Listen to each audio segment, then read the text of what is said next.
योच आहे वडीचं पब्लिक काय स्वागत केंद्रीय आपल्या भावाच्या चॅनल मध्ये ज्याचं नाव आहे नालायक ब्लॉगर. तर आजच्या या ब्लॉग मध्ये आपण आलोय धर्मवीर गडावरती. तर चला सर करूया.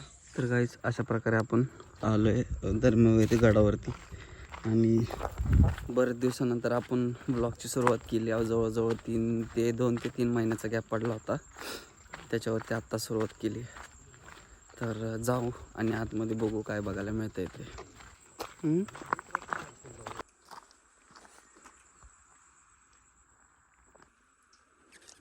तर फायनली गाईस आपण पोचलो असं आपल्या धर्मवीर गडावरती आणि इथनं आपण चालू करू फिरायचं. तर ह्यो स्तंभ, इथं एक आसन आणि इथं एक ही आपली पाटी.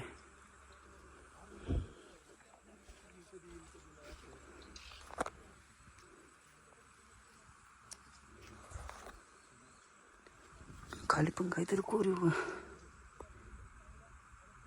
हां, इथं काहीतरी शिल्प आहेत.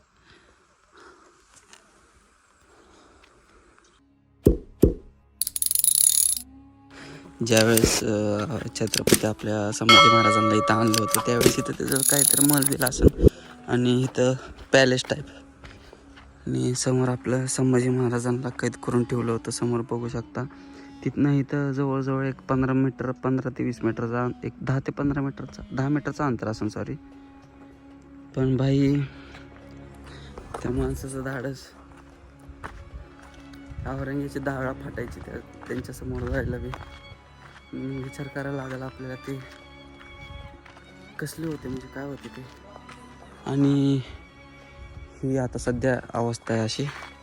आणि चुन्याचं काम आहे, सगळं पांढरा चुन्ना दिसतोय, जुनं बांधकाम विटांचं, एकदम बारीक चपट्या विटा आहेत त्या बघा अशा. आणि आज सगळं चुन्याने सारवलं गेलेलं होतं पहिले. काय इथं काय महल सारखंच होतं ना हे थोडक्यात. ही पण एक रूम आसन, ताम्र, ही एक रूम आसन, हे काहीतरी वेगळी रूम आसन एवढी. इथनं आता आपण आतमध्ये एंट्री घेऊ, बघू हे काय माशी न बरंच जुनं बांधकाम आहे. सोन्याचा घाणा नाही, काहीतरी असावं आहे. पुढं वरती ओपनच दिसतंय, तसलं काहीतरी टोप वगैरे असं वरती ते झाकायला. आणि धर्मवीर पूर्ण सोन्याचं लेपच आहे इथं. कसलं आहे बाई,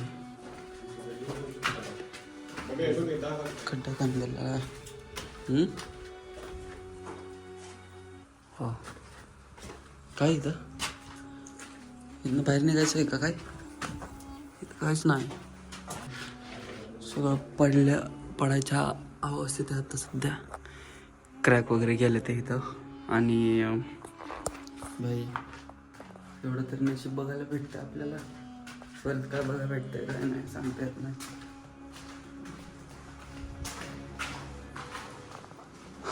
ही एक वेगळी रूम आहे.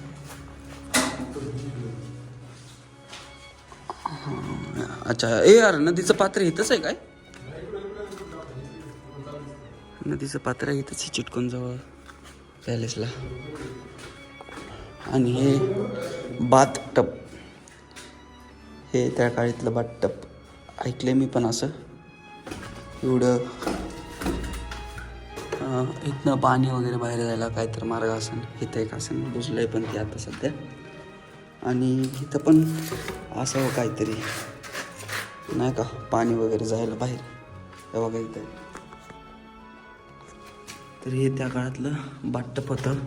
इथं दरवाजा असेल एवढा, इथनं एवढा दरवाजा. हे सगळं पॅक असेल, बंद असेल पूर्ण. पुढे जाऊन बघू. ही एक रूम आहे.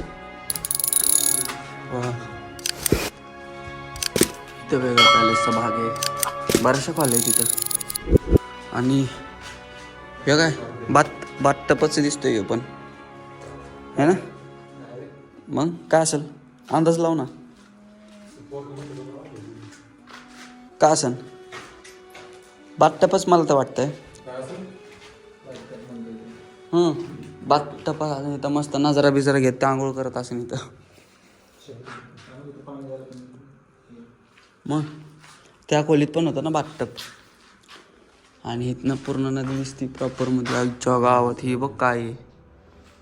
धक्का लागला तरी पडल की रे.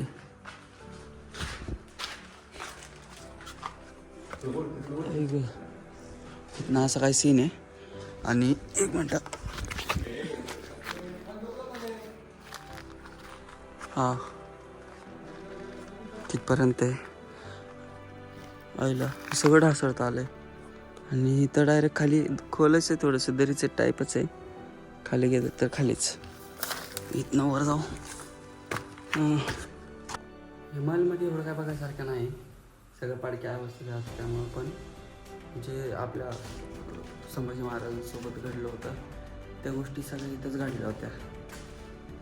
जे काय टॉर्चर त्यांना झाला होता सगळ्या गोष्टी या ठिकाणी झाल्या होत्या. आणि आपण ते समक्ष फील घ्यायसाठी आलो, आपण ते बघायसाठी आलो नेमकं ही जागा कशी. तर आता ही एक दुसरी तिसरी चौथी खोली किती वेळ काय माहिती. आणि हा रूमचा असं काय स्ट्रक्चर आहे. इथनं वरती शिड्या जातात, 2 मजली म्हणतात इमारत त्या टाईपमध्ये. हे सगळं सोन्याचा प्लास्टर आहे. हो वर जाऊन बघू काय बघा भेटतंय.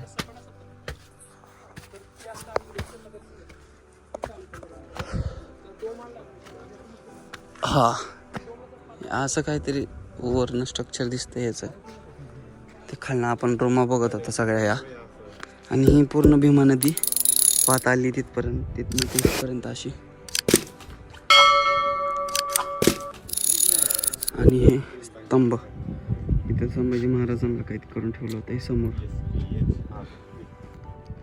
ही एवढाच पॅच आहे. समोर मेन एंट्रेन्स आहे. बोयकोट किल्ला आहे हा थोडक्यात बघायला गेलं तर. आणि एवढं खड्डे कशासाठी ठेवले असतील त्यांनी इकडं. इथं तर बघा हा एवढाच पॅच आहे. आता आपण त्या साईडला त्या भागात बघू काय बघायला भेटतं आपल्याला. तिकडला पॅच झालाय बघून. या पॅचला आलं. इथं सगळं उद्ध्वस्त. इथं काय पण वरती काहीच नाही. आणि थोड्या दिवसांनी असं होईल का रे तिकडली ती गोष्ट पण बघायला भेटायची नाही. इथं असे खांब वगैरे होते. आणि तटबंदी असेल इथं ढासळल्या. हेटलाच तो कुठला तर तुकडा पडलेला दिसतोय ते. अरे पाणी वर हाती वर पाणी. हा हा पुढं जाऊन बघू. हे तर बघ कसलं क्रॅक गेलंय. आणि इथे एक रूम आहे, म्हणजे पॅलेस टाईप नाही का थोडक्यात त्याचं. या अशा जागेमध्ये तो राहिला, इथं थांबला. आणि हे तर काय, हे काय, अरे हा ही एंट्रन्स दिसते. हा हीच एंट्रन्स दिसते. तो काय ते करामत करून घेशील काय पलीकडं.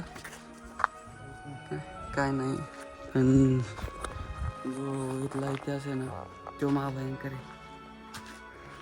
तर आता आपण अजून एकदा त्या साईडला जाऊ, मग मंदिरं बघू. ते 3 मंदिर आहेत तिथं. ते मंदिर बघून मग आपण पुढच्या प्रवासाला निघू. बरेच दिवसानंतर मी पण ब्लॉग शूट करायला आलो आहे. जवळजवळ 2 ते 3 महिन्याच्या नंतर आलो मी पण. आणि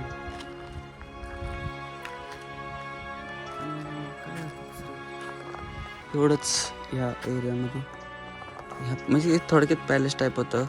तिथं तो बसला असेल कदाचित जिथं ते पोरं थांबले ते. इथं समोर, तिथे समोर छत्रपती संभाजी महाराजांना कैद करून ठेवलं होतं इथं ह्या साईडला. आणि दुसरी गोष्ट म्हणजे इथनंच त्याच्यानंतरून ते वडगाव बुद्रुकमध्ये त्यांचे ध्येय जे होतं ते तिथं सोडलं होतं त्यांनी. आणि मग तिथं ते तुम्हाला तर माहितीच आहे, त्या पुढचं काय झालं आहे काय नाही ते कोणाला सांगायचीच गरज नाही. तर ही काय जागा होती अशी छोटीशी. आणि बघू आपण अजून पुढं काय बघायला मिळते ते. पण भाई विचार करा, इथं आपले संभाजी महाराज इथं किंवा इथं तो औरंगजेब थांबला असेल, थांबा बघा इथं तो औरंगजेब असेल, तिथं संभाजी महाराज, तरी त्या औरंगजेबाची ठासली होती पूर्ण सगळे. तर भाई विचार करा त्या टायमीला तो माणूस कसा असेल, कोण आपले छत्रपती संभाजी महाराज कसे असतील दिसायला, धिप्पड एकदम. भाऊ डेंजर विषय. त्यांची वीर शौर्यता पण तशी होती, गाजली होती, त्यामुळं साहजिक गोष्ट आहे. आता इथनं आपण खाली उतरायला घेऊ. त्यावेळेस हे यादवांचं राज्य चाललं होतं. यादवांचं राज्य जवळपास 1550 पर्यंत हे राज्य चाललं होतं.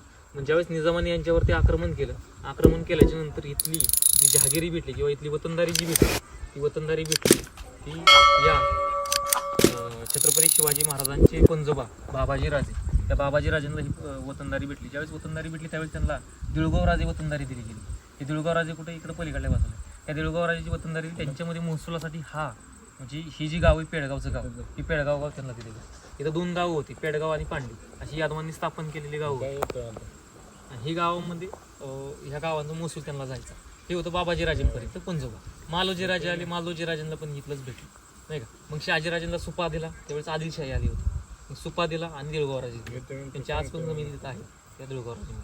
मग हे जो कार्यकाळ आहे हा यादवांच्या नंतरचा निजामशाही आणि आदिलशाही मधला आहे. पण ज्यावेळेस इथं निजामांचं राज्य चालू होतं त्यावेळेस इथं बहादूर खान नावाचा जो बादशाह आला, तो बहादूर खान कोकलताश होता, तो इथं पाठवला होता. तो औरंगजेबाने पाठवला होता, दूध भाऊ होता औरंगजेबाचा, तो इथं पाठवला होता. तो कशासाठी पाठवला होता, तो छत्रपती शिवाजी महाराजांचा राज्याभिषेक सोहळा होणार आहे आणि हा राज्याभिषेक सोहळा रोखण्यासाठी त्याला इथं पाठवला होता. तो पाठवल्याच्या नंतर त्याची नजर इथं पडली की तो म्हणला की मला इथं राज्य पाहिजे, म्हणून त्यांनी इथं राज्य स्थापन केलं, स्वतःचं राज्य स्थापन केलं.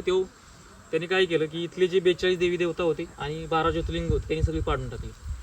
इथली पाडल्याच्या नंतर त्यांनी स्वतःचा राजमहल त्याला बांधायचा होता. इतर आधी यादवांचा राजवाडा होता, तो यादवांचा राजवाडा पाडला आणि स्वतःचा राजमहल बांधला. तो राजमहल कसा बांधला, तर आता इटाचा आणि सोन्याचा जो राजमहल दिसतोय, हा राजमहल सगळा त्या बहादूर खानाचा बांधला गेला, स्वतःचा बांधला. याच्यात मंदिरांची काहीशी दगड तुम्हाला कुठं ना कुठेतरी सापडतायत, दिसतात, अशी दगड आहेत. त्यांनी इमारत दिसते, ही 3 मजली इमारत आहे. याच्या खाली 1 मजला, हा 1 मजला, याच्यावरती 1 मजला, अशी 3 मजली.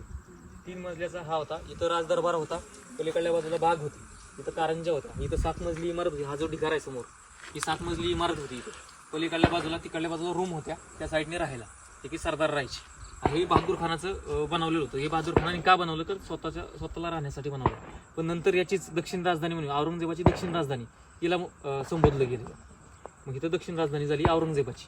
मग छत्रपती शिवाजी महाराजांचा राज्याभिषेक सोहळा हा रोखता आला नाही कुणाला, या बहादूर खानाला.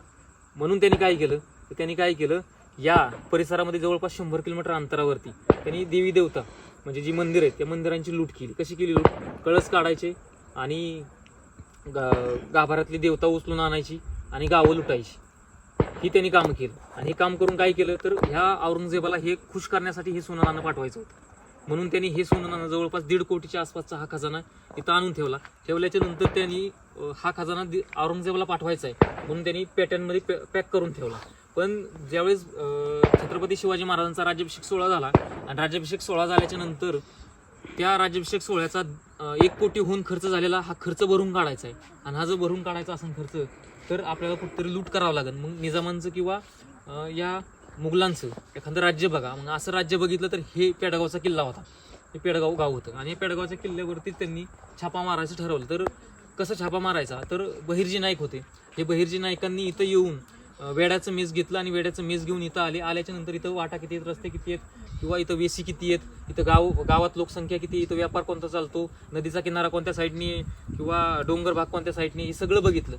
जवळपास इथून लांबपर्यंत 20-25 किलोमीटर अंतरापर्यंत त्यांनी ही टिहळणी केली की रस्ते कोणत्या साईडने आहेत आपल्याला यायला, नाही का, नकाशावरती काम केलं नाही का.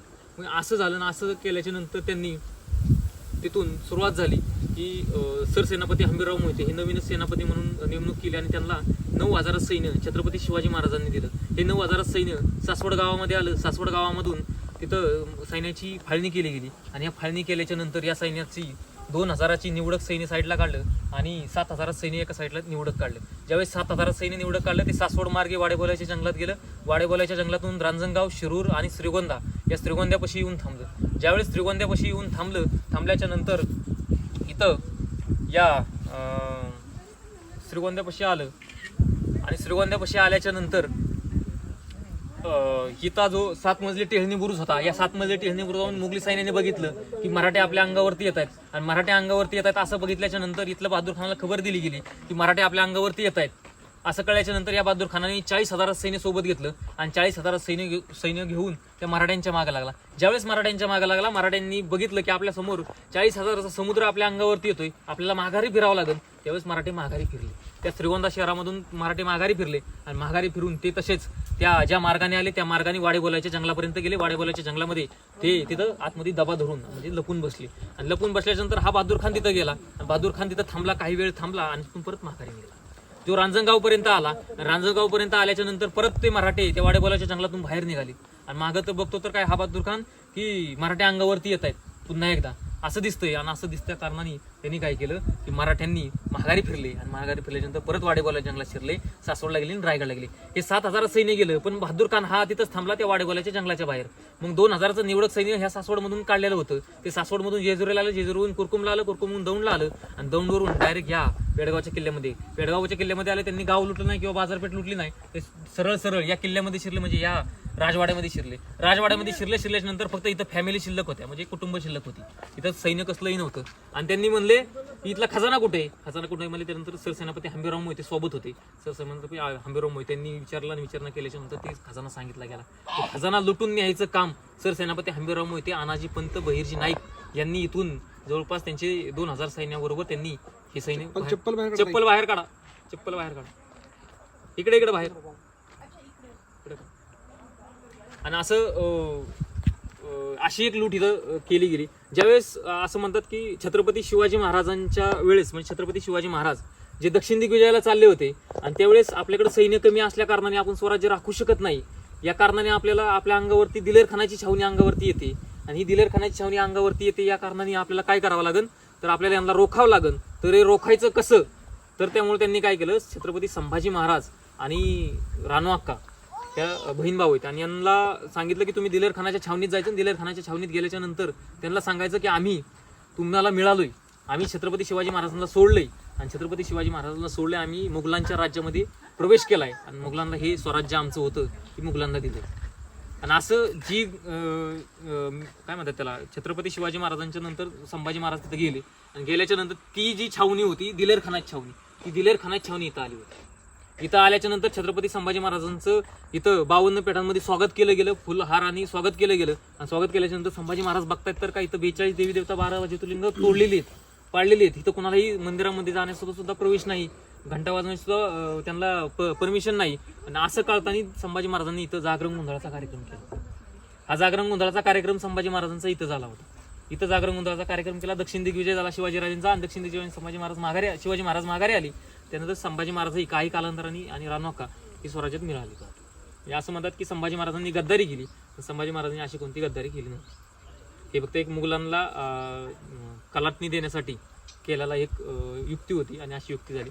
त्यानंतर धर्मवीर छत्रपती संभाजी महाराज यांच्या बाबतीत कूटनीती चालायची, म्हणजे यांच्या बाबतीत सारखी सारखी कूटनीती केली जायची की बरीचशी लोक या स्वराज्याच्या जे सरदार होते त्यांच्याकडून कूटनीती केली जायची संभाजी महाराजांबरोबर. ह्याच संभाजी महाराज ज्यावेळेस सरदारांची गाठीभेटी घेण्यासाठी कोकणामध्ये गेले असताना कोकणामधली बैठक झाली आणि सरदेसाईंच्या वाड्यामध्ये गेले, वाड्यामध्ये जेवण केलं आणि झोपले. त्यावेळेस आपल्यातलेच काही 2 जण जे की गणोजी आणि कान्होजी हे शिर्क्यांचे होते आणि हे यातून फुटले होते. हे ज्यावेळेस फुटल्याच्या नंतर हे मुकरब खान आणि इकलास खान यांना मिळाले. ज्यावेळेस इकलास खान मुकरब खान यांना मिळाल्याच्या नंतर ते म्हणले की आम्हाला वतनदारी द्या, आम्हाला संभाजीराजा वतनदारी देत नाही आणि तुम्ही जर वतनदारी दिली तर संभाजीराजा कुठे आम्ही तुम्हाला सापडून देतो.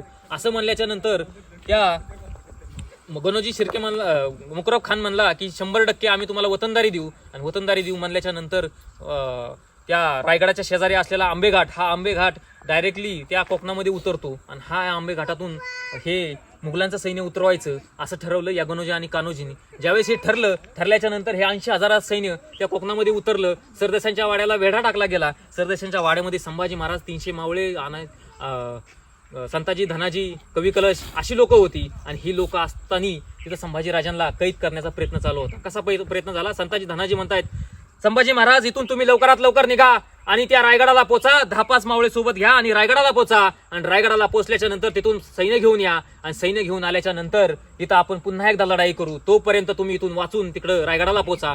पण संभाजी महाराज त्या संताजी धनाजींना म्हणतायत, संताजी धनाजी आपल्यातलं फितूर कोण झाले? असं फितूर कोण झाले म्हणल्याच्या नंतर संभाजी महाराजांनी संताजी धनाजींनी त्या संभाजी महाराजांना सांगितलं की महाराज आपल्यातले गणोजी आणि कान्होजी हे आपल्यातले फितूर झालेत आणि फितूर झालेत असं म्हणल्याच्या नंतर संभाजी महाराजांना राग अनावर झाला नाही. संभाजी महाराज त्या संताजी धनाजींवर रागवले आणि म्हणायला लागले की संताजी धनाजी इथून निघा आणि रायगडाला पोचा आणि तिकडून सैन्य घेऊन या, तोपर्यंत मी या अख्ख्या मुघलांना अडवून धरतो, थोपवून धरतो असं म्हणल्याच्या नंतर त्या संभाजी महाराजांना तिथं सोडून संताजी आणि धनाजी तिथून निघून गेले आणि तिथून सुरुवात झाली या लढाईला. ही लढाई होती 80,000 विरुद्ध 300 मावळे आणि ही लढाई झाली आणि लढाईमध्ये सगळे मावळे मारले गेले. काही मावळे त्यातून निघून गेले पण काही मावळे मारले गेले. यात संभाजी महाराज आणि कवी कलश पकडले गेले. ते कसे पकडले गेले तर साईडनी जसं जनावर पकडावं या प्रकारामध्ये संभाजी राजांना पकडायला सुरुवात केली. दोरखंड टाकायचे, साखळदंड टाकायचे तरी सुद्धा संभाजी महाराज सापडत नव्हते. नंतर असाच फासे टाकायला चालू केले. ज्यावेळेस फासे टाकले त्यावेळेस हातपाय बंद पडायला लागले.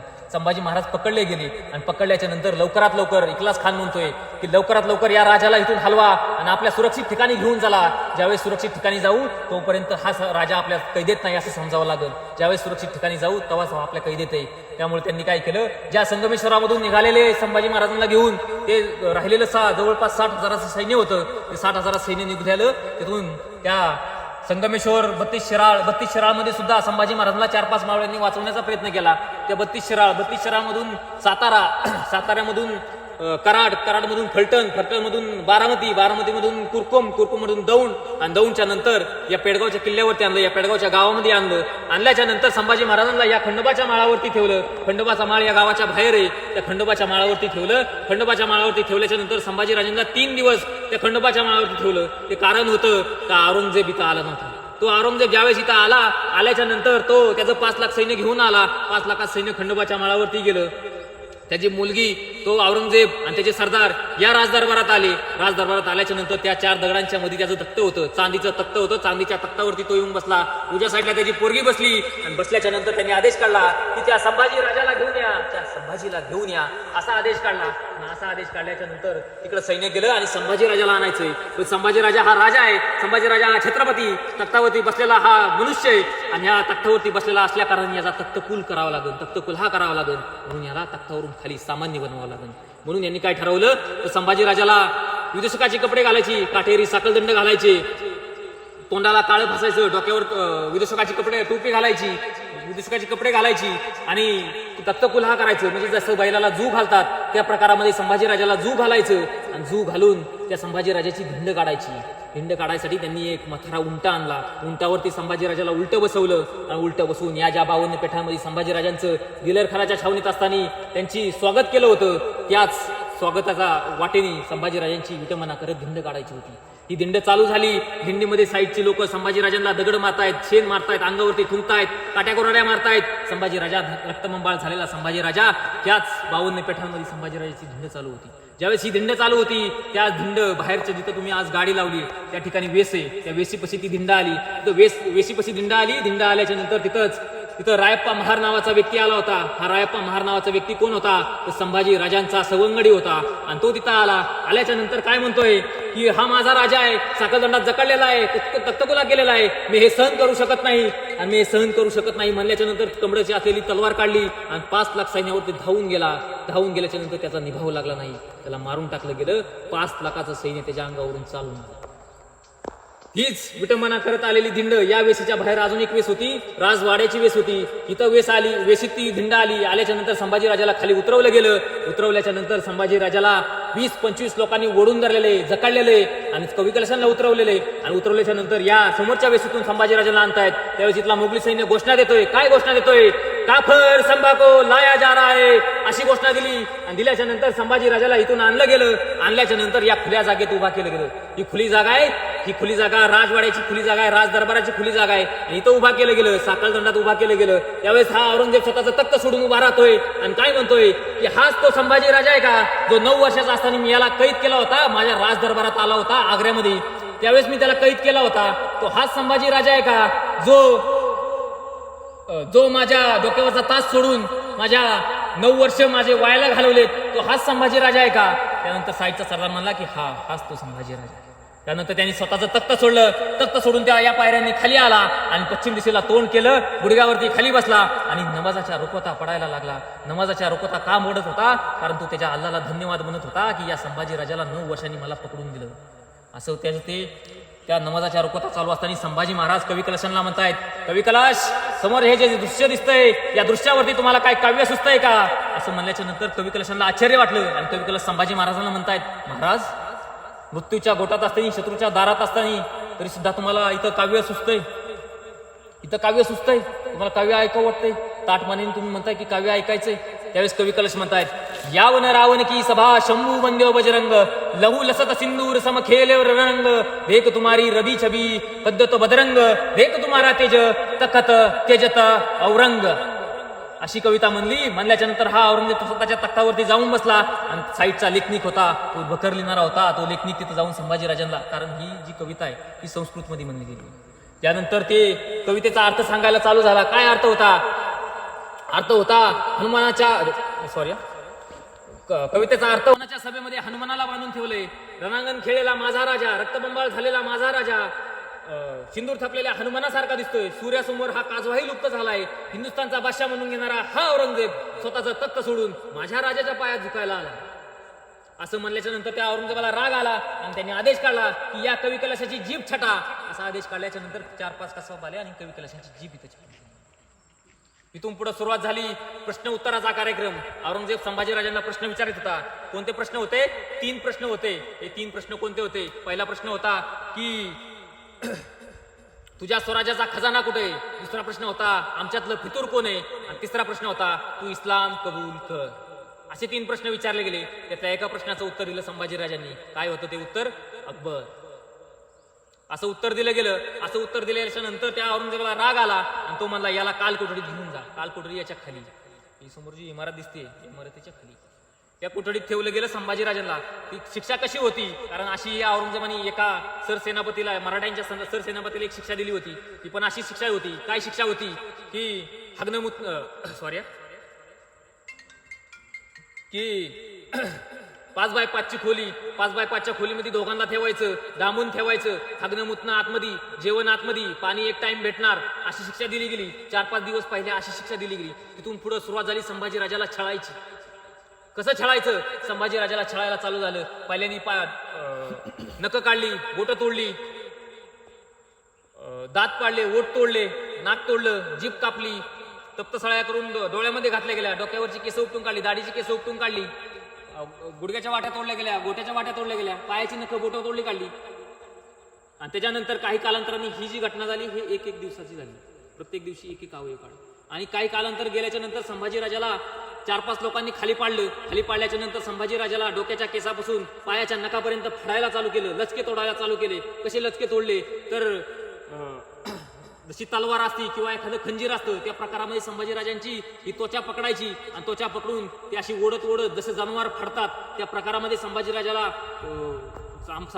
त्वचा काढली गेली. आणि त्वचा काढून त्या संभाजीराजाच्या अंगावरती मीठ चोळलं गेलं, मिरची टाकली गेली, गरम पाणी टाकलं गेलं. हा जो सगळा प्रकार झाला तो प्रकार इथं झाला, या लाहीमध्ये झाला, या भूमीमध्ये झाला. हा प्रकार चालू असताना काही कालांतर गेल्याच्या नंतर संभाजीराजांच्या अंगावरती त्वचा यायला लागली. ती त्वचा येत असतानाच जशी काकडी स्वालून काढतात त्या प्रकारामध्ये पुन्हा एकदा संभाजीराजांची ही त्वचा पुन्हा एकदा साळली गेली. त्याच्यावरती मीठ टाकलं गेलं, मिरची टाकली गेली आणि पूर्ण शरीर चालून काढलं गेलं होतं. ही शरीराचं चालल्याच्या नंतर हा कार्यकाळ 40 दिवसातला 29 दिवसाचा कार्यकाळ संभाजीराजांचा इथं गेला. आणि इथून संभाजीराजाला त्या कालकोठडीतून बाहेर काढलं, गुडघ्याला बांधलं, घोड्याला बांधलं आणि घोड्याला बांधल्याच्या नंतर संभाजीराजाला इथून या पेडगावच्या किल्ल्यापासून या भीमा नदीच्या किनाऱ्यानी त्या तुळापूरपर्यंत जे जे गाव लागतं त्या गावागावात संभाजीराजांची दिंड काढायची होती. ती दिंड कशी होती? वरपडात फरपडात सरपडात अशी दिंड काढायची होती. इथून संभाजीराजांना घेतलं आणि 2 दिवसात त्या तुळापूरला पोहोचले. त्या प्रत्येक गावागावात संभाजीराजांची ओढत ओढत तिथपर्यंत नेलं त्या तुळापूरपर्यंत. आणि तुळापूरपर्यंत नेल्याच्या नंतर 9 दिवसाचा कार्यकाळ राहिल्याच्या नंतर संभाजीराजांच्या शरीराचं जे राहिलेलं शरीर होतं त्या शरीराचं तुकडं केलं आणि ते त्या भीमा भामा इंद्रायणी संगमावरती टाकलं गेलं. त्रिवेणी संगम आहे, या त्रिवेणी संगमावरती संभाजीराजांचं तुकडं टाकलं. कुत्र्यांना खायला टाकलं, पण तेही कुत्र्यांनी खाल्लं नाही. गुढीपाडव्याच्या आदल्या दिवशी अमावशीची रात्र होती. या अमावशीच्या रात्रीला संभाजीराजांचं शिर मारलं गेलं, शिर तोडलं गेलं. गुढीपाडव्याच्या दिवशी हे शिर भाल्याला अडकवलं गेलं. तुळापूरपासून निघालेले हे 5 लाख सैन्य किंवा औरंगजेब या तुळापूरपासून ते आजच्या संभाजीनगरपर्यंत गल्ली बोळांना, वस्त्यांना, गावागावांना, शहरांना दाखवतायत की आम्ही संभाजीराजा मारलाय आणि संभाजीराजा मारलाय असं दाखवत त्या संभाजीनगरपर्यंत पोहोचलं. मागं राहिलेलं हे तुकडं संभाजीराजांचं जे शरीर पडलेलं होतं भीमा भामा इंद्रायणी संगमावरती, वडोबुद्रुकचा महार समाज तिथं आला. महार समाजाने ती तुकडे घेतले आणि घेऊन ते वडोबुद्रुकला गेले. त्या शरीराला शिवलं गेलं. त्यानंतर त्यांचा अंत्यविधी केला. असा रक्तरंजित इतिहास संभाजीराजांचा 29 दिवसांचा कार्यकाळ इथं आणि तुळापूरला 9 दिवसांचा कार्यकाळ, असा 40 दिवसांचा संभाजीराजांचा कार्यकाळ हा जो आपण रक्तरंजित संभाजीराजांचा म्हणतो तो रक्तरंजित इतिहास इथं घडला.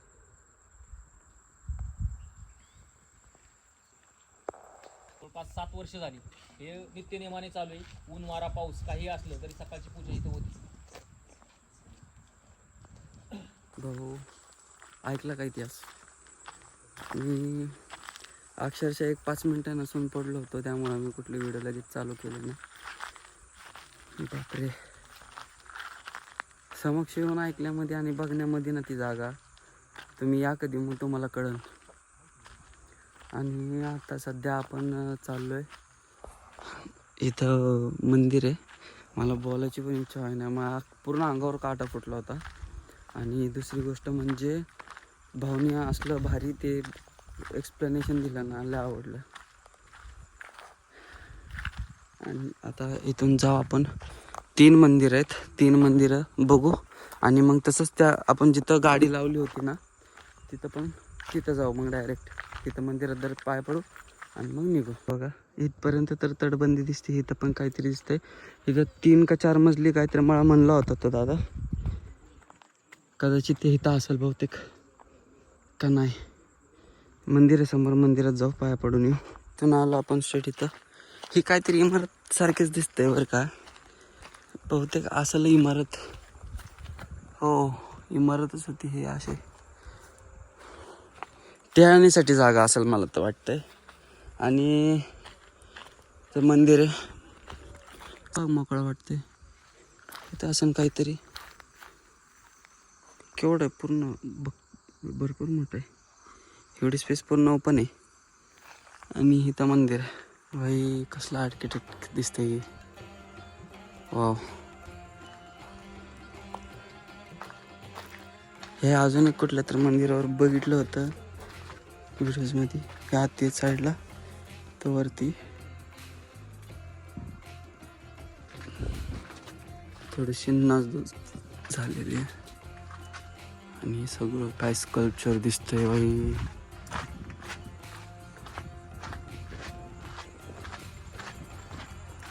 वाव. विष्णुदेव. हे एकच एक दगड नाही आहे, खाली जॉईंट आहेत पण वरती सगळं दगडाचं बांधकाम आहे पूर्ण एकाच ह्याच्यामध्ये. बघा ना. वाव भाई. Next level. मंदिरात जाऊ, दर्शन घेऊ, पाय पडू. हे मंदिर आहे.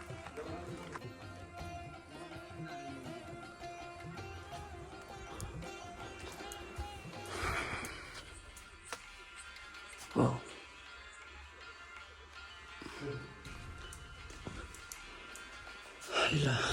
मस्त रे भाई.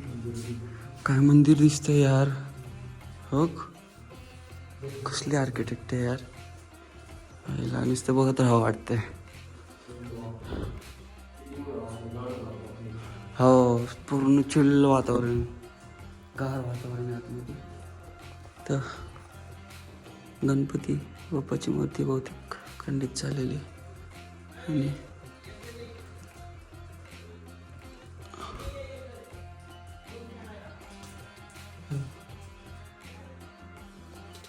वाव, पहिले ठेवलं कसं असं या मंदिरांना यार.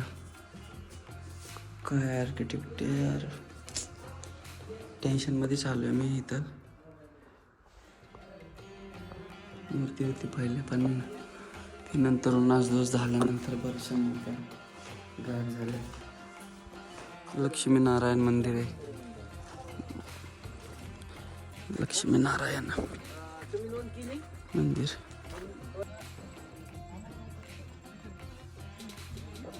पण दोन्ही पुढं किती बाकीची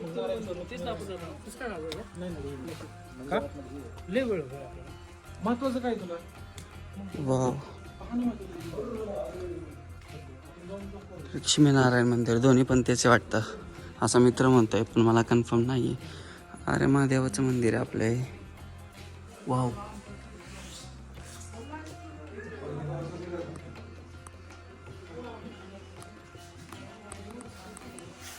आतमध्ये जाऊ. हर हर महादेव.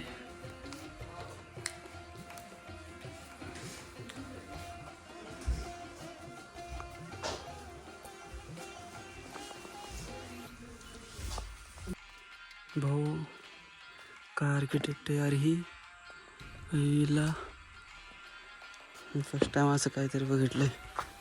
अजून भरपूर काय आहे पण एवढं डीपमध्ये नाही बघितलं. हे बघा डिटेलिंग कसली आहे, डिटेलिंग बघा. आणि एकूण एक दगडाची साईज सेम दिसन तिकडं पण. ही इमारती 4 मजले 5 मजले सांगितलेले बघ. ते खंडोबाचा माळा कुठं आहे? हे बहुतेक आहे ना, मला वाटते 3 का 4 मजली होती ती. आणि ही जागा काय ते समजाना नाही, पण हे भक्कम मोठं दिसतंय बरं काय का नाही. ते असताना पण लय मोठं असणार आहे. हा हे बघा, जुन्या काळातली बाजारपेठ होती बहुतेक इथं असं मित्र सांगतोय, मला पण काय नक्की माहीत नाही. तर बाई हा इथं बोर्ड दिलाय रे, हत्ती मोड व हौदकडे. अच्छा हौद आहे इथं, म्हणजे त्या हत्तीला पाणी वगैरे पाजायसारखं नाही का असतं ते हौद आहे इथं. आणि इथं पण तेच आहे, लक्ष्मीनारायण पातालेश्वर मंदिर इकडे आहे. बालेश्वर व बालेश्वर व मंदिराकडे इकडे आहे. ते पुढं आहे तिकडं, आपण तिथं त्या मागं बघितलेलं ती मंदिराची जागा आहे. आणि आता आपण इथं पण जाऊन आलो. ती 12वी मला वाटतं ती खाली ओपन आईच्या गावात मुंगी चावली का बाई. तर ती आपण जागा बघितली होती ना, तीच आहे वाटतं 12वी. आणि इथं हौद आहे हत्तीसाठी, ते पहिले बनवलं होतं ते असेल कदाचित. इथनं आता आपण बाहेर पडायला घेऊ, बाहेर निघू इथनं. चला तर गाईस, हा व्लॉग तुम्हाला कसा वाटला नक्की सांगा. लाईक शेअर सबस्क्राईब करायला विसरू नका. भेटूया पुढच्या व्लॉगमध्ये, तोपर्यंत बाय.